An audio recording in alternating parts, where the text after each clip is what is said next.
ஆண்டவரும் உலக இரட்சகருமாய் இருக்கிற இயேசு கிறிஸ்துவின் இன்ப நாமத்தில் உங்களை திருச்சி கிருபையின் ஊழியம் சார்பாக இந்த பிப்ரவரி மாதம் முதல் நாளிலே உங்களுக்கு வாழ்த்துதலை தெரிவித்துக் கொள்கிறோம். பிரியமானவர்களே, இந்த முதல் நாள், இந்த வருடத்தின் 2வது மாதத்தின் முதல் நாளிலே கர்த்தர் நமக்கு கொடுக்கிற வார்த்தையை நாம் தியானிக்க போகிறோம். சங்கீதங்களின் புஸ்தகம் 17ஆம் அதிகாரம் 15வது வசனத்தை நாம் இப்பொழுது வாசிக்க கேட்போம். நானோ நீதியில் உம்முடைய முகத்தை தரிசிப்பேன். நான் விழிக்கும்போது உமது சாயலால் திருப்தியாவேன். பிரியமானவர்களே, சங்கீதக்காரன் சொல்லுகிறார், நானோ நீதியில் உமது முகத்தை தரிசிப்பேன்.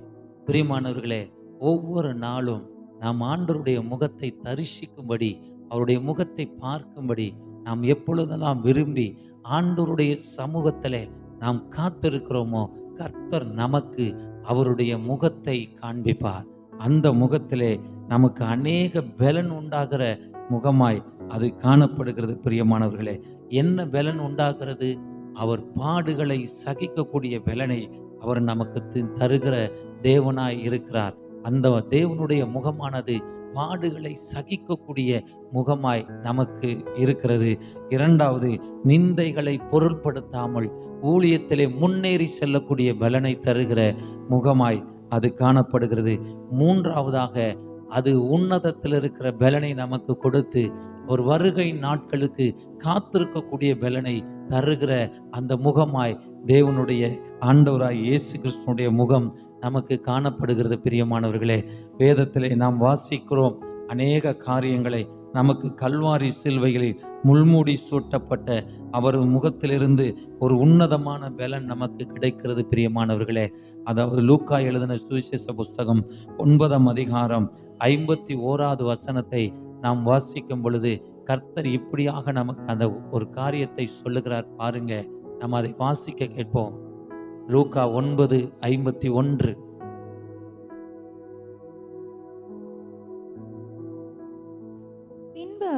பின்பு அவர் எடுத்துக்கொள்ளப்படும் நாட்கள் சமீபித்த போது அவர் எருசலேமுக்கு போக தமது முகத்தை திருப்பி. பிரியமானவர்களே, அவர் எருசலேமுக்கு போக தமது முகத்தை திருப்புகிறார். அந்த எருசலேமில் தான் பாடுகள் நிறைந்திருக்கிறது, அவருக்கு நிந்தைகள் நிறைந்திருக்கிறது, சிலுவை காத்து கொண்டிருக்கிறது, சவுக்கடி கொடுக்க காத்து கொண்டிருக்கிறார்கள். ஆனாலும் இவையெல்லாம் இயேசுவுக்கு தெரிந்திருந்தாலும் அவர் அந்த எருசலேமுக்கு நேராய் தம்முடைய முகத்தை அவர் திருப்புகிறார். பிரியமானவர்களே, ஏன் திருப்புகிறார்? அவர் அந்த எருசலேம் நகரம் இன்றைக்கு பாழாய் போய்விடக்கூடாது. அந்த எருசலேம் நகரத்து ஜனங்கள் காக்கப்பட வேண்டும் என்பதற்காக தன்னுடைய முகத்தின் பார்வையை எருசலேமுக்கு நேராய் திருப்புகிறார். அந்த பார்வை அநேக ஜனங்களை அங்கிருந்து ரட்சிக்கவும் தொடவும் அந்த பார்வை மிகவும் அவர்களுக்கு உறுதுணையாக இருந்தது. ஆனாலும் பாருங்கள், மார்க் 14:65 நாம் வாசிக்கிறோம், அவரது முகத்தை மூடினார்கள் என்று சொல்லி. அது மாத்திரமல்ல, லூக்கா எழுதின சுவிசேஷ புஸ்தகம் 22வது அதிகாரம் 63வது வசனத்திலிருந்து 65 வசனங்களை நாம் வாசித்தோமானால் முகத்திலே ஓங்கி அறைந்தார்கள் என்று எழுதப்பட்டிருக்கிறது. அது மாத்திரமல்ல, மத்தேயு எழுதின சுவிசேஷ புஸ்தகம் 26ஆம் அதிகாரம் 67வது வசனத்திலே அதை நாம் வாசிக்கும் பொழுது முகத்திலே காரி துப்பினார்கள் என்று எழுதப்பட்டிருக்கிறது. ஆனால் வேதம் சொல்லுகிறது, என்ன சொல்லுகிறது தெரியுமா?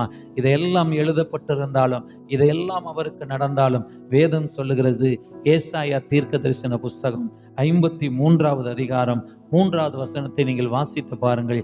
ஏசாயா தீர்க்க தரிசன புஸ்தகம் 53வது அதிகாரம் 3வது வசனத்தை நாம் வாசிக்க கேட்போம்.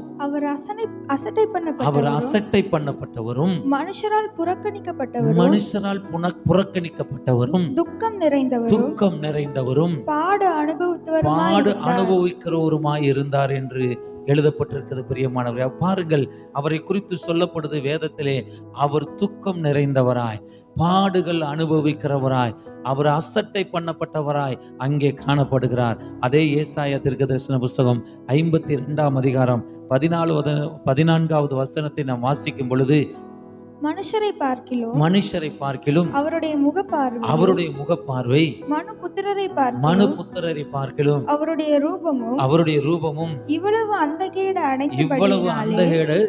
அடைந்தபடியினாலே அவரை கண்டு அநேகர் பிரமிப்படைந்தார்களாம். அவர் முகம் அந்த கேடு அடைந்திருந்தது என்று வேதம் சொல்லுகிறது. அந்த முகம்தான் நமக்கு என்ன கொடுக்கிறது?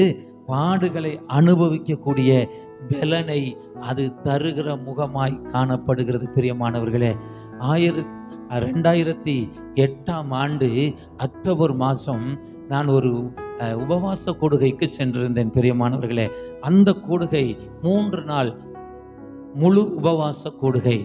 சாப்பிடக்கூடாது, டீயும் தண்ணியும் மாத்திரம்தான். 3 நேரம் டீ, மீதனெல்லாம் தண்ணி தான். ஆனால் பாருங்கள், அங்கே போன உடனே என் இருதயத்திலே ஒரு எண்ணம் தோன்றியது. இன்றைக்கு எப்படியாவது தேவனுடைய முகத்தை நான் பார்க்க வேண்டும். அவருடைய முகத்தை இந்த இடத்திலே பார்க்காமல், அவருடைய ஆசீர்வாதத்தை வாங்காமல் இந்த இடத்திலிருந்து நான் போகக்கூடாது என்கிற ஒரு எண்ணம் எனக்குள்ளே தோன்றியது. நான் முதல் நாள், அது வியாழக்கிழமை ஆரம்பிக்கும், சனிக்கிழமை மதியானம் முடியும். அல்லேலூயா. அந்த வியாழக்கிழமை அந்த காலை அதிகாலை நேரத்திலே ஆண்டவரை நோக்கி நான் கேட்க ஆரம்பித்தேன். ஆண்டவரே, உங்க முகத்தை நான் பார்க்கணும். ஆண்டவரே, இந்த உங்க முகத்துல நீங்க சிரிச்ச முகத்தோட நீங்க என் முன்னாடி வந்து நின்று உங்க வலது கரத்தினாலே என்னை அப்படியே அணைத்து உங்க மார்போடு சேர்த்து கொண்டு நீங்க என் உச்ச தலையில முத்தமிட்டு உங்க காயம்பட்ட கரத்தினால என்னை தொட்டு ஆசீர்வதித்து ஒரு வல்லமை உள்ள ஊழியக்காரனாய் நீ வருவாய் என்று ஒரு ஆசீர்வாதத்தை கர்த்தர் எனக்கு கொடுக்கும்படியாய் வரங்களையும் வல்லமைகளையும் கொடுக்க வேண்டும் என்று சொல்லி நான் விரும்பி ஆண்டவரிடத்திலே நான் செபிக்க ஆரம்பித்தேன். ஆனால் நாட்கள் கடந்தது. முதல் நாள் கடந்து போனது, கர்த்தரை நான் பார்க்கவில்லை. இயேசு கிறிஸ்துடைய முகம் எனக்கு தெரியவில்லை. 2வது நாள் முழுவதும் நான் ஆண்டவர்கிட்ட கேட்டுக்கொண்டிருந்தேன், அவர் முகம் எனக்கு தென்படவில்லை. 3ஆம் நாள், நான் 2வது நாள் இரவிலே ஆண்டவர்கிட்ட ஒன்று கேட்டேன். ஆண்டவரை, நாளைக்கு மதியானத்தோட நான் இந்த இடத்தை விட்டு கடந்து போக போகிறேனப்பா, உங்க முகத்தை பார்க்காம நான் எப்படி போய் ஊழியம் செய்ய போகிறேன்? உங்க ஆசீர்வாதம் வாங்காம, உங்க வல்லமை வரங்கள் இல்லாம நான் எப்படி ஊழியம் செய்ய போகிறேன்? என்னை அழைத்தவர் நீதானே. உங்க முகம் எனக்கு, உங்க முகத்தை நான் பார்க்க வேண்டும், உங்க முகத்தை நான் தரிசிக்க வேண்டும் என்று சொல்லி நான் இரவெல்லாம் அழுது கொண்டிருந்தேன். அதிகாலை நேரத்திலே ஆராதனை ஸ்டார்ட் ஆனது. பிரியமானவர்களே, கர்த்தர் என் கண்ணீரை கேட்டார், என் கண்ணீரை கண்டார். என் மகன் அழுகிறான், என் மகன் என் முகத்தை பார்க்க விரும்புகிறான் என்று சொல்லி அவர் அந்த அதிகாலை ஆராதனை வேளையிலே என் முன்னே இறங்கினார். எப்படி இறங்கினார் தெரியுமா? 2 கரங்களும் சிலுவையில் ஆணி அடித்து தன்னுடைய தலையிலே முள்முடி சுட்டப்பட்ட ஒரு நிலைமையிலே அவர் அப்படியே இறங்கி என் முன்னே வந்து நின்றார். நான் அப்படியே பார்த்த உடனே எனக்கு பெரிய அதிர்ச்சி ஆகிவிட்டது. ஆண்டவரே, நான் கேட்டது என்ன? ஆண்டவரே, நீங்கள் ஒரு சிரித்த முகத்தோடு என் முன்னே இறங்கி வந்து உம்முடைய வலது கரத்தினால் என்னை அணைத்து உன் மார்போடு அணைத்து கொண்டு என் உச்சந்தலையில முத்தமிட்டு உம்முடைய காயம்பட்ட கரத்தினால் என்னை ஆசீர்வதித்து என்னை ஒரு வல்லமையில ஊழியக்காரனாய் நடத்த வேண்டும் என்று தானே கேட்டேன். இன்றைக்கு 2 கரங்களும் ஆணி அடிக்கப்பட்டிருக்கிறதே, தலையிலே முள்முடி சூட்டப்பட்டு இரத்தம் வழிந்து கொண்டிருக்கிறதே, எப்படி என்னை அணைத்துக் கொள்ள போகிறீர்? எப்படி என்னை முத்தமிட போகிறீர்? இதற்காகவா உம்முடைய முகத்தை பார்க்க நான் ஆசைப்பட்டேன் என்று சொல்லி நான் ஆண்டவருடைய சமூகத்தை அழ ஆரம்பித்தேன். அழும் பொழுது அவர் சிரித்தார், நான் அழுதேன். பிரியமானவர்களே, இதை கேட்டுக்கொண்டிருக்கிற என் அன்பான தேவ பிள்ளைகளே, உங்களுடைய முகம், உங்களுடைய வாழ்க்கையிலே அநேக நேரங்களில் நீங்கள் தேவனுடைய சமூகத்தில் அழுது கொண்டிருக்கலாம். நீங்க அழுது கொண்டிருக்கிற நேரத்தை அவர் பார்த்து கொண்டிருக்கிறார். ஏன் தெரியுமா? அவர் இறங்கி வர அவர் சித்தமுள்ளவராயிருக்கிறார். உங்கள் அழுகையின் கண்ணீரை ஒரு துருத்தியிலே அவர் சேர்த்து வைக்கிறார். அந்த துருத்தி நிரம்பும் பொழுது அவர் இறங்கி உங்களிடத்திலே வருவார். நீங்கள் ஒவ்வொரு நாளும் கேட்க வேண்டும், ஆண்டவரே, உங்க முகத்தை நான் பார்க்க வேண்டும். உங்க முகத்திலே பலன் உண்டு, உங்க முகத்திலே பாட அனுபவிக்கிற பலன் உண்டு, நிந்தைகளை சகிக்கிற பலன் உண்டு. ஆண்டவரே, வருகை நாட்களிலே உன்னதத்தின் பலனை நான் பெற்றுக்கொள்ளக்கூடிய பலன் உங்களிடத்திலே உண்டு.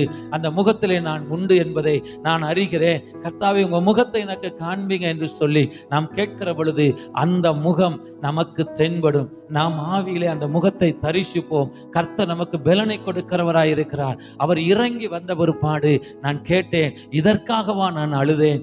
இப்படிப்பட்ட கோலத்திலே உங்களை பார்க்கவா நான் அழுதேன்? இந்த அவருடைய முகம் அந்தகேடு அடைந்திருந்தது, அந்தகேடு அடைந்திருந்த முகத்தை பார்க்கவா நான் இந்த பிரியப்பட்டேன் என்று சொல்லி அவருடைய அழும் பொழுது அவர் என்னை பார்த்து சிரித்தார்.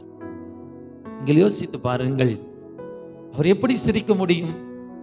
அவரோ பாடுகளுக்கு உட்படுத்தப்பட்டு சிலுவையில் அறையப்பட்டு இரத்தம் வழிந்து கொண்டிருக்கிறது. உடம்பில் உள்ள அத்தனை சொட்டு இரத்தமும் இறங்கி விட்டது. ஆனால் அவர் என்னை பார்த்து சிரிக்கிறார். என் தேவனால் கூடாத காரியம் ஒன்றுமே இல்லை. பிரியமானவர்களே, நீங்களும் அவரை விசுவாசித்து பாருங்கள், தேவனுடைய மகிமை உங்களால் காண முடியும். பிரியமானவர்களே, இந்த முதல் நாளிலே, பிப்ரவரி மாதம் முதல் நாளிலே இந்த வார்த்தை கேட்டுக்கொண்டிருக்க என் அன்பு தேவ பிள்ளைகளே, உங்கள் வாழ்க்கையில கஷ்டங்கள் இருக்கலாம், துன்பங்கள் இருக்கலாம், வேதனைகள் இருக்கலாம், பாடுகளை அனுபவித்துக் கொண்டிருக்கலாம். இவற்றை எல்லாவற்றையும் சகிக்கக்கூடிய, எல்லாவற்றையும் பொருட்படுத்தாமல் நம் ஆவிக்குரிய வாழ்க்கையிலே முன்னேறி செல்லக்கூடிய பலனை தருகிறது ஆண்டவராகிய இயேசு கிறிஸ்துனுடைய முகம் மாத்திரமே. அந்த முகம் இன்றைக்கு உங்களுக்கும் எனக்கும் கிடைக்க வேண்டும். கர்த்தர் சொல்லுகிறார், அவர் சொல்லுகிறார், ஆண்டவர் சொல்லுகிறார், நீ என்னை நோக்கி கூப்பிடு, நான் உனக்கு மறு உத்தரவு அருளி செய்வேன் என்று சொல்லுகிறார். பிரியமானவர்களே, அதுதான் சங்கீதக்காரன் சொல்லுகிறார், நானோ நீதியில் உமது முகத்தை தரிசிப்பேன் என்று சொல்லி நாம் இன்றைக்கு ஆண்டவராய் இயேசு கிறிஸ்துனுடைய முகத்தை தரிசிக்க நாம் பிரியப்படுகிறவர்களாய் காணப்பட வேண்டும். அப்பொழுது ஆண்டவர் அந்த தரிசனத்திலே என்னோடு இறங்கி வந்தவர், அவர் மெதுவாக என் பக்கத்திலே சிலுவையோடு இறங்க ஆரம்பித்தார். பிரியமானவர்களே, அப்படி இறங்கி நிற்கிற பொழுது அவருடைய வலதுகரம் மாத்திரம் சிலுவையிலிருந்து என் பக்கத்திலே வந்தது. அவருடைய வலதுகரம் மாத்திரம் சிலுவையிலிருந்து என் பக்கத்திலே வந்து என்னை அப்படியே அவர் நெஞ்சோடு மார்போடு அணைத்து கொண்டு அப்படியாக என்னுடைய முகத்தை, என்னுடைய முகம் அவருடைய அந்த நெஞ்சிலே பதியும்படி கர்த்தர் என்னை அணைத்து கொண்டார். பிரியமானவர்களே, அணைத்து கொண்ட பொழுது எனக்கு மிகுந்த சந்தோஷம் உண்டாயிருந்து. ஆனால் நான் பார்க்கிறேன், நான் ஒரு குழந்தை தாயினுடைய முகத்தை பார்த்து ஏங்குவதை போல நான் மேலே அவருடைய முகத்தை பார்த்து ஏங்குகிறேன். அந்த சிலுவையில் தெரிகிறது, ஆணி தெரிகிறது, கரமோ என்னை அணைத்திருக்கிறது. நான் ஆச்சரியப்பட்டேன், எப்படி இதெல்லாம் ஆகும் என்று சொல்லி. என் தேவனால் கூடாத காரியம் ஒன்றுமில்லை. அவர் அணைத்து கொண்டு அப்படியே குனிந்த தலையோடு இருந்த அவர் என்னுடைய உச்சந்தலையிலே என்னை முத்தமிட்டு அவர் தன்னுடைய கரத்தை என் தலைமையிலே வைத்து சொன்னார், மகனே, நான் உன்னை ஆசீர்வதிக்கிறேன், நீ நல்ல ஊழியம் செய்வ அப்படின்னு சொல்லிட்டு சொன்னார்.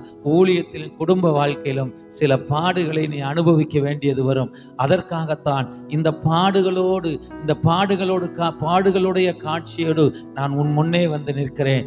நீ இந்த பாடுகளை சகிக்கக்கூடிய பலனை நான் உனக்கு தருவேன் என்று சொல்லிவிட்டு அவர் சிரித்த முகத்தோடு என்னிடமிருந்து அவர் அப்படியே அந்த கரத்தை மீண்டும் தூக்கினார். அந்த ஆணியிலே போய் அந்த கரம் இருந்தது, அப்படியே அவர் பரமேறி போகிறதை நான் பார்த்தேன். பிரியமானவர்களே, ஆனால் காலங்கள் கடந்து போனது. பல வருடங்களுக்கு பிற்பாடு ஊழிய பாதையிலே பயங்கரமான நெருக்கடிகளும் பயங்கரமான பாடுகளும் வர ஆரம்பித்தது. குடும்ப வாழ்க்கையில பயங்கரமான பாடுகள் வர ஆரம்பித்தது. நான் கர்த்தரை நோக்கி கூப்பிட்டேன். அவர் சொன்னார், அன்றைக்கு நான் சொன்னேனே அதை தான் இன்றைக்கு செய்திருக்கிறேன் என்று சொன்னார். அந்த பாடுகளை அனுபவிக்கக்கூடிய பலன் அப்போஸ்தலனாகிய பவுலை நினைத்து பார்த்தேன். அப்போஸ்தலனாகிய பவுல் சவுலாய் இருந்த பொழுது, அவர் தமஸ்குக்கு நேராய் வரும் பொழுது இயேசு கிறிஸ்து அவரை தொடுகிறார், அவரை இடைமறிக்கிறார். அப்பொழுது அவர் தரையிலே விழுகிறார், கண்கள் இரண்டும் குருடாகி போகிறது. பிரியமானவர்களே, அந்த காரியங்கள் எல்லாம் உங்களுக்கு தெரியும். ஆனால் அனனியா கிட்ட பேசும் பொழுது, அவங்க ராஜாக்களுக்காகவும் புறஜாதிகளுக்காகவும் அவனை வைத்திருக்கிறேன், பல பாடுகள் பட வேண்டியிருக்கிறது என்பதை குறித்து அனனியா கிட்ட பேசி, நீ போய் அவனுக்காக ஜெபம் பண்ணு, அவன் கண்களை திறந்து விடு என்று சொல்லி அனுப்புகிறார். பிரியமானவர்களே, இன்றைக்கு அநேக நேரங்களிலே பாடுகளை நாம் அனுபவிக்கக்கூடிய சூழ்நிலை வந்தாலும் அதை சகிக்கக்கூடிய பலனை, அதை பொருட்படுத்தி அதை பெற்று அந்த பாடுகளை நாம் பலனோடு அனுபவிக்கக்கூடிய அந்த பலனையும் கர்த்தர் நமக்கு தருகிறவராய் இருக்கிறார். பிரியமானவர்களே, ஆகவே பிரியமான சகோதர சகோதரிகளே, இந்த மாதத்திலே கர்த்தருடைய முகத்தை நீங்கள் தேட, அவருடைய முகத்தை பார்க்க ஆசைப்படுவீர்களானால் உங்களுக்கும் அந்த முகத்தை நீங்கள் பார்ப்பீர்கள். கர்த்தர் உங்களுக்கும் பாடுகளை சகிக்கக்கூடிய பலனை அவர் தருவார். நான் என்ன பாடுகள் பட்டேன் என்பதை குறித்து அடுத்த ஒரு வீடியோவில் உங்களோடு நான் பேச நான் ஆசைப்படுகிறேன் பிரியமானவர்களே.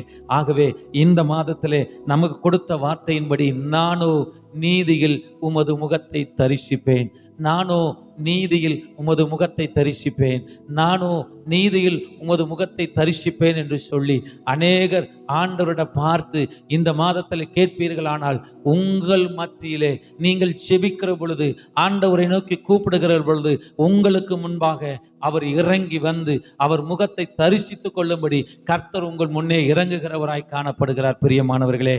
ஆகவே இந்த மாதத்திலே நாம் அவர் முகத்தை தரிசிப்போம். கர்த்தர் நமக்கு பலனை தருவார். கண்களை மூடி நாம் செபிக்க போகிறோம். பரிசுத்தம் இரக்கம் நிறைந்த எங்கள் அன்பின் பரலோக பிதாவே, இந்த பிப்ரவரி மாதத்திலே உம்மை நோக்கி கூப்பிடுகிற கண்கள் ஒரு நாள் வெட்கப்பட்டு போகாதபடி அவர்களுக்கு முன்பாக நீதியிலே உம்முடைய முகத்தை அவர்கள் தரிசித்துக் கொள்ளக்கூடிய கிருபையை ஆண்டவரே இந்த ஜனங்களுக்கு தரும்படியாய், உம்முடைய பிள்ளைகளுக்கு தரும்படியாய் கர்த்தர் நீங்க இரக்கம் வைத்து உம்முடைய முகத்தை ஆண்டவரே காண்பிக்கும்படி, ஆண்டவரே உம்முடைய முகத்தை நான் காண்பிக்கும்படி கிருபையாய் நான் இறங்கும்படியாய் கூட நான் செபிக்கிறேன் ஆண்டவரே.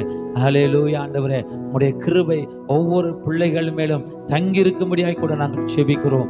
ஒவ்வொரு பிள்ளைகளையும் ஆட்கொள்ளும்படியாய் கூட செபிக்கிறோம். இந்த மாதத்திலே உம்முடைய பிள்ளைகளுக்கு வேண்டிய எல்லா தேவைகளும் சந்திக்கும்படியாய், இந்த மாதத்திலே உம்முடைய பிள்ளைகளுக்கு வேண்டிய எல்லா காரியங்களிலும் ஜெயமெடுக்கத்தக்கதாக உம்முடைய முகத்தை அவர்களுக்கு வெளிப்படுத்தும்படியாய் கூட நாங்கள் தொடர்ந்து செபிக்கிறோம் ஆண்டவரே.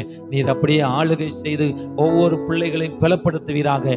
யாரெல்லாம் வியாதியில் இருக்கிறார்களோ அவர்களுக்கெல்லாம் அந்த வியாதி நீக்கப்படும்படியாய் கூட நாங்கள் செபிக்கிறோம். யாரெல்லாம் ஆண்டவரே அப்பா உம்மை நோக்கி பார்த்து கொண்டிருக்கிறார்களோ அவர்களுக்கு நீ வெளிப்படும்படியாய் கூட நாங்கள் செபிக்கிறோம். யாருடைய காரியங்களிலே இன்னும் ஆண்டவரே அது ஜெயமெடுக்க முடியாமல் இருக்கிறதோ அந்த காரியத்திலே ஒரு பெரிய ஜெயத்தை ஆண்டவரே நீ கட்டளையிடும்படியாய் கூட நாங்கள் செபிக்கிறோம். இந்த மாதம் இந்த பிள்ளைகளுக்கு ஆண்டவரே உம்முடைய முகத்தை தரிசிக்கிற மாதமாய், உம்முடைய முகத்தை காண்கிற மாதமாய் நீர் மாற்றி தரும்படி, இந்த முகம் அவர்களுக்கு தென்படும்படியாய் கர்த்தர் கிருபையாய் இறங்கும்படி செபிக்கிறேன். ஒவ்வொருவருக்கும் வேண்டிய காரியங்களை அனுகூலமாக்கி தாரும் ஆண்டவரே. உம்முடைய நாமம் மாத்திரம் மகிமைப்படட்டும். பிதா குமாரன் பரிசுத்த ஆவியானவர் தாமே தேவ பிள்ளைகள் ஒவ்வொருவரையும் ஆசீர்வதிப்பீராக. ஊழியம் செய்கிறவர்களை ஆசீர்வதிப்பீராக. எல்லா தேவதாசர்களை ஆசீர்வதிப்பீராக. இதை கேட்டுக்கொண்டிருக்க ஒவ்வொரு பிள்ளைகளுக்கும் இந்த மாதத்தில் அவங்க வீட்டில் இருக்கிற பிசைகிற தொட்டியில மாவும் எண்ணெய் கலசத்துல எண்ணெயும் குறையாதபடி எல்லாவற்றையும் நிறைவாக்கி தந்து ஆண்டவரை ஆசீர்வதித்து நடத்தும்படி உடைய திருக்கரத்திலே தாழ்த்தி ஒப்பு கொடுத்து செபிக்கிறேன். எல்லா துதியும் கனமும் மகிமையும் என் தேவனாகிய கர்த்தர் ஒருவருக்கே செலுத்துகிறோம். இயேசு கிறிஸ்துவின் நாமத்தில் கேட்கிறோம் நல்ல பிதாவே. ஆமென். God bless you.